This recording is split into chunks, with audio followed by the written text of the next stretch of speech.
Bonjour à tous. Comment on a souffert dimanche soir et comment on est trop content à l'arrivée.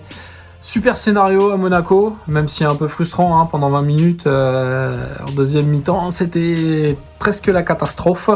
Mais finalement, voilà, tout s'est bien terminé. On est très content et donc on peut tirer un premier bilan de cette partie de saison qui s'achève hélas avec la Coupe du Monde au Qatar.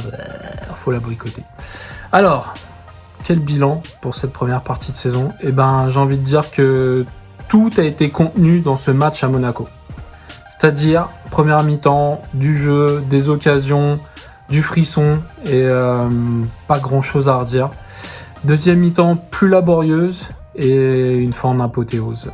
Alors, dans les points positifs, je voudrais mettre en avant le jeu prôné par Tudor. C'est direct, alors cet été on avait vu ça d'un regard un peu négatif, mais finalement le jeu direct c'est très très bien, parce que le jeu de possession de Sampaoli, c'était chiant, vraiment chiant à mourir parfois. Là il y a de l'émotion, ça va d'un camp à l'autre, ça va vite, il y a des changements d'aile. Les changements d'aile la saison passée, on en avait vu qu'au premier match à Montpellier, qui avait été vraiment sublime, mais après ça s'était étiolé, il n'y avait plus rien eu du tout. Et là on en a vu hier, il y a de l'inspiration, il y a des occasions, à tous les matchs il y a eu des occasions.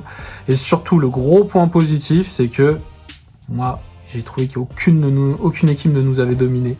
Et ça pour la phase retour, quand on n'aura plus qu'un match par semaine, c'est très important, ça donne beaucoup d'espoir pour la suite de la saison. Je pense que vraiment on a le potentiel pour finir bon deuxième.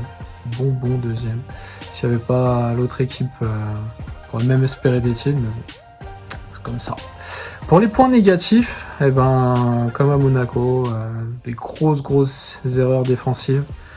Sur l'égalisation monégasque, Balerdi, sa faute. Alors il y en a qui disent que ça se siffle pas, c'est litigieux quoi, mais qu'est-ce qu'il y avait besoin de faire ça?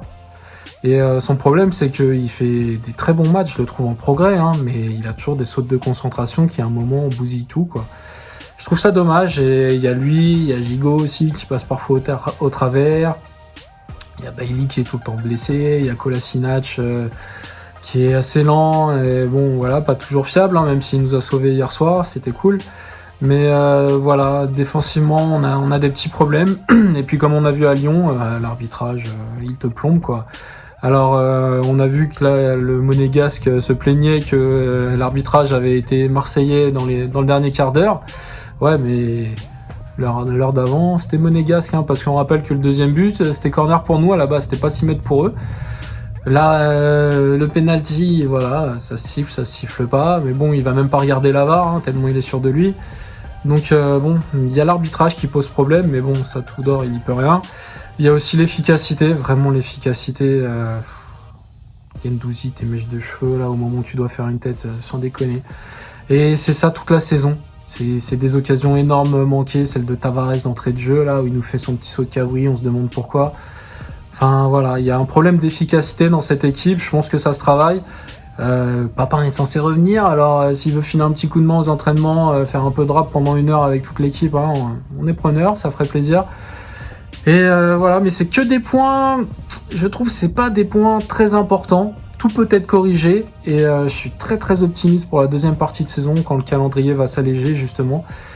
Parmi les autres points négatifs, il y aurait évidemment l'élimination des coupes européennes. À tous ceux qui pensent que c'est un point négatif, je rappellerai que la Ligue des Champions, c'est plus notre écosystème. Voilà, ça l'a été à la période tapis quand on était un des clubs les plus riches d'Europe, c'est plus le cas. Là maintenant, on n'est même pas le club le mieux placé d'un championnat qui est très faible. Donc tous les représentants de la Ligue 1 font pitié en Champions League, c'est comme ça. On a un représentant parmi d'autres, on a peut-être une belle histoire, mais on a une équipe qui est assez limitée, je suis désolé, mais si Tavares il était bon, il jouerait à Arsenal, il jouerait pas chez nous. C'est pareil pour tous les autres joueurs. Faut accepter nos limites, faut accepter nos carences, se dire que l'Europa League, c'est plus une compétition pour nous, même l'Europa League conférence, mais pas la Champions League. Pour moi, c'est pas une déception de se faire éliminer. De la C1, oui. De la C3, j'aurais bien aimé qu'on y soit reversé, mais bon, c'est comme ça, donc il y a des saisons où ça arrive, faire avec.